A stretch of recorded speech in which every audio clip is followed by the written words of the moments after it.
it is an unfortunate fact of my life that I've never had a best friend. For some reason, like whenever I meet people, there is always a gap between me and them. Like there is always that gap where I feel like I'm not as close to them as maybe I would like to be. And the reason for that is because I think there are fundamental differences between what I find interesting and what other people find interesting. So a lot of things that are important to me, a lot of things that I find interesting, a lot of things that I care about, I feel like a lot of the people that I've met, they don't really care about these things. Right? Things that are most dear to me, people don't care about them as much. So like I read, for example, I read books a lot, right? Like classical literature or philosophy and things like this. And also study, for example, the works of Jung on dream analysis and analytic psychology and things like this. And I mean, good luck finding somebody who actually is interested in these things, right? Like even my own family. A lot of the things that I think about on a day-to-day basis, a lot of things that I find interesting, I cannot talk to my family about them because they just don't care. Like the other time I was talking to my father about some things, and 5 minutes into me talking, he just fell asleep, right? Which low-key was kind of disrespectful, but that's kind of the general idea. And so ever since I was a kid, right? When I was a kid, I didn't study these things, but ever since I was a kid, I've always had this gap with people. Like whenever I went into society, into school, into all sorts of sporting activities, I always crafted my personality so that I would be one of the normal kids. I would be one of them, so to speak, so people would accept me. And I've almost never been my true self with anyone. Partly because no one really cares, right? And this is something you will see, for example, in today's dating market. Right? If you're a guy and you're trying to date a girl, right, you will see a lot of, on the dating apps or in general, a lot of girls will care about if you make money, if you have a good job, if you can make them laugh, and so on and so on. So there's like this list of things that you have to provide for them, but what will you get in return? Right? So it's like people will always want things from you, they demand things from you, but then I've never felt like those demands were reciprocated. And one of the ways in which you can love somebody, I think, in my view, one of the most profound ways of loving somebody is just listening to them and actually trying to understand them. Do you know how rare it is to feel hurt in this world? Like, I don't know if I've ever been hurt in my life. I don't know. I don't think I've ever met anybody who genuinely had the ability to listen and to try and actually understand what I was saying. Like most people you'll meet, they'll ask you a question and then they'll let you answer for like a few seconds, and then they start talking about themselves. The next thing you know, they talk about themselves and talk about themselves and talk about themselves, and every now and then they will ask you a question just so to pretend as if they care about what you're saying, but really they only care about themselves. They only care about them talking, they only care about sort of their point of view. And now I understand that, you know, sometimes relationships can be symbiotic, so like you listen to somebody and then they also listen to you back and stuff like that. But it's so rare, I think. Like most people will just talk and talk and talk and they will actually never listen. Like to feel heard is such a rarity these days. And this is something, for example, you'll see in Dostoevsky too, right? Like this Russian writer, Fyodor Dostoevsky, in his book Notes from Underground, he says, "What does every man like to do the most? Answer, talk about himself. And so let me begin by talking about myself." That's how he begins the book. And so, in some senses, right? Everyone just loves talking about themselves, and rarely you feel heard. rarely you feel like somebody not only is trying to listen, but actually cares about whatever the hell you're saying. And listening to somebody doesn't mean you understand them, right? Like, so just sitting there silently, staring at them, doesn't mean you're actually trying to understand. So like this ability of trying to understand is such a rarity. And this is something that you see with couples a lot. Like a lot of times I feel like in relationships, at least from what I've observed, you will see that the partners are trying to communicate with each other so much, and they can't. Because the other person just won't listen. They just won't listen. And so this ability of listening is such a rarity, right? So one of my biggest pet peeves, for example, is when people give me a silent treatment. Right? Like they give you silent treatment, they refuse to communicate, and they expect you to figure things out by yourselves. And whenever somebody has done that to me, I just break things off immediately. Because if you are not willing to do the basic act of communication, then there is no point to do any of these things. So listening, the art of listening, and the ability of communicating whatever the hell it is that you want to say, these are the two qualities that I think are very important, and yet you don't see them these days. And so for most of my life, among the supposed friends that I've had, I've never felt hurt. I've never felt like people actually cared what I had to say and so on. And so for example, I'm interested in dream analysis as done by the Jungian school. And it just so happens that I talk about these things a lot. But I've never felt like anyone actually cared. They're like, yeah, it's a whole lot of bullshit. Blah, blah, blah. So from a very young age, I felt this gap between me and other people, which leads to a very, very strong sense of isolation. Right? Like you feel like nobody hears what you're trying to say. Things that are most important to you, no one cares about. And this extends even to the family. Like there is so many things that I cannot talk to my family about, because they either won't understand or they just don't care. So let me give you some examples of things that I find, let's say, important or dear to me that maybe other people won't understand. So the other day I was talking to a friend of mine, to a few friends of mine, and we were talking about a girl that I was hanging out with last summer. Now naturally she did break my heart and, you know, emotionally manipulate me and so on. So I was hurt for a bit after that. And but her emotionally manipulating me did lead me to grow as a human being. I grew a lot from that. I learned a lot about human beings. I grew from it. So I was telling them that, hey, that experience was kind of necessary for me to grow. It was a necessary experience for me to grow. Like that had to happen. I couldn't grow on my own, so like the unconscious or like life threw that at me so that I could finally grow. So I was kind of thankful for that experience, even though it was painful. But as Jung says, there is no coming to consciousness without pain. So like, if you want to be more conscious, if you want to develop further psychologically, then you have to go through painful moments. So I was telling them about this, which is a view that I hold. And they didn't understand. They were like, oh, if you don't hate her, then you must be in love with her. And why are you still in love with her? And so on and so forth. And after that, I just got silent and I realized that there's no point in talking. If they won't understand, they won't get what I'm saying. And that kind of made me sad that, you know, when I'm trying to explain something to somebody,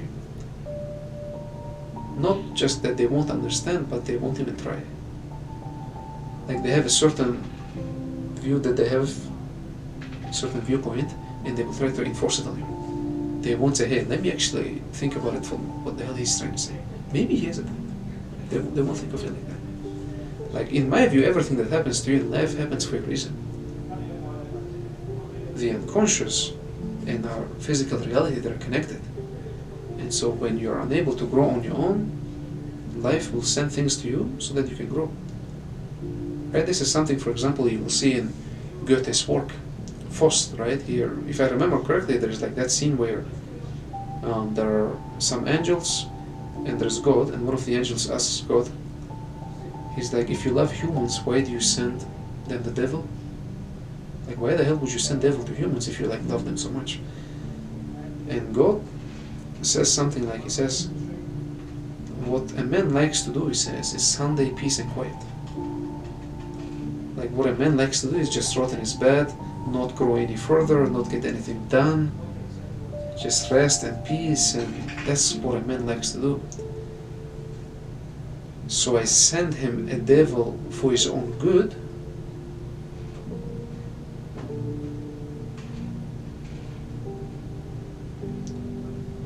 to poke, provoke, and incite him as the devil should. Right? So what God is saying is that the whole point of me trying to send the devil to him is actually to poke and provoke him to like, hey, get into action. Like, why the hell are you sleeping here? And by sleeping I mean like psychologically. Like, why are you so numb? Like God says, I send the devil to like poke and provoke the human being as the devil should. And so in my view, like, this girl was kind of sent to me to like wake me up, make me aware of certain things, and help me. In general, I don't hate anyone from my past. There have been a lot of people that have hurt me, there have been people who said very mean things to me that to this day they kind of hurt still. Right? I've been beaten up a lot and all sorts of things, but I never hate anyone from the past. It is a personal viewpoint of mine, not a viewpoint but a personal peculiarity of mine, that I hold every experience dear to my heart. Everyone that I've met, I kind of miss them dear. I'm a very nostalgic person. Like most days, sometimes I drink some coffee and start thinking about some friends I had in elementary school or middle school or high school, or some random stranger that I've met, or, you know, life is so valuable and so interesting that I get nostalgic about almost every single moment of it. And so I actually cannot hate people from the past. I cannot hold a grudge against them. I cannot do these things. And I feel like whenever I try to communicate these ideas to people, they won't understand. Like they're like, oh, you live in the past, or this and that. It's not that I live in the past, it's just that I'm just very nostalgic by nature. I could be in the moment and still be nostalgic about that very moment. That's the kind of person I am. Right? And these are, for example, some of the things that I've tried communicating with people, and they just won't get it. And I feel like a lot of it has to do with the fact that people just fundamentally cannot listen. They pretend that they listen, but they actually don't. And this inability to listen actually leads to a lot of problems in life and in relationships and in all sorts of things. But it would be nice, I think, like, sometimes I daydream about this, like to have one person at least with whom we can talk about anything. Like, they're not there because you're giving them something. They're not there because you provide for them. They're not there because you make them laugh. They're not there because you pay for their dinner. They're not there because you pay for the rent. They're not there because of some external things that they can get from you. They're only there because they actually want to be with you and they actually enjoy hanging out with you. Like, how nice that would be. I don't know if that's even possible in today's dating market, because in today's dating market everyone always looks for somebody to provide for them, to pay for them, to, you know, take care of them, to do all these things for them, and it's like, okay. And then you hear online people like Andrew Tate that are like, oh, get rich and then women will come. Yeah, but is that the kind of love you want? Would you want to be with a woman who's only there for your money? Like, at the end of the day, it's a lose-lose situation, I think. So, when I was young, I had this ideal vision that maybe one day somebody might like me for who I am. And the more I live, the more I'm losing this state of psychological virginity the more I'm losing this state of psychological innocence, and the more I'm becoming aware that maybe such love doesn't exist. Maybe nobody will actually like me for who I am. Maybe people will like me if I provide for them, if I do things for them. Right? This is why I've kind of created a persona. Whenever I meet people, I have this personality that matches them, so that they will like me. But it is very rare that I am genuinely myself in front of somebody. And that is in response to the way humans have treated me. Because if you're genuinely yourself in front of people, they either don't find it interesting or they don't care. Or they will just leave.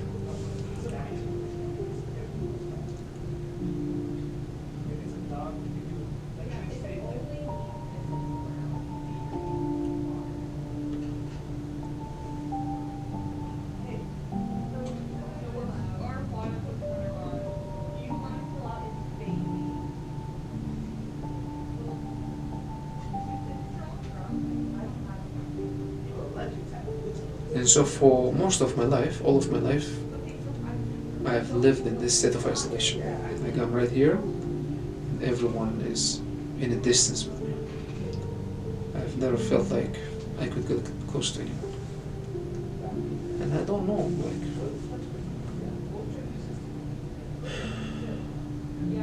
it leads to such a strange sense of isolation and loneliness. Like, yeah, there's a lot of people. Yeah, I go play volleyball, I do things with a lot of people. And yet you are not really close to any of them. Like whenever, for example, last summer when I got my heart broken, I didn't tell that to anyone. Because I didn't feel like there was anybody who actually cared. Like you might tell it to some people that are like, oh, I'm sorry, but that's it. They won't care. They'll just formally say these things. And so I spent many months just dealing with it on my own. And that's why I write a lot. I write my existential diaries a lot because paper will listen and won't judge, right? Like on paper you can write anything. But with humans you can't talk about anything. Because a lot of times humans won't listen and they will stick around as long as you listen to them, but they won't care much about what you have to say or what you think or stuff like this. So that's why a lot of times if you see me in public spaces or if you see me with other humans, I'm mostly silent. I am mostly silent. And this is in response to the way the humans of this world have treated me.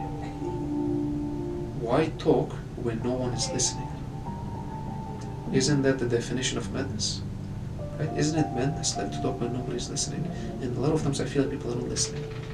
Because you tell them something and 2 seconds later you understand that they haven't registered what you said. Because they're not listening. And it's a sad fact of the world that this is a reality that we have to live in. And maybe one day I will find somebody with whom you can talk about anything, or maybe I won't.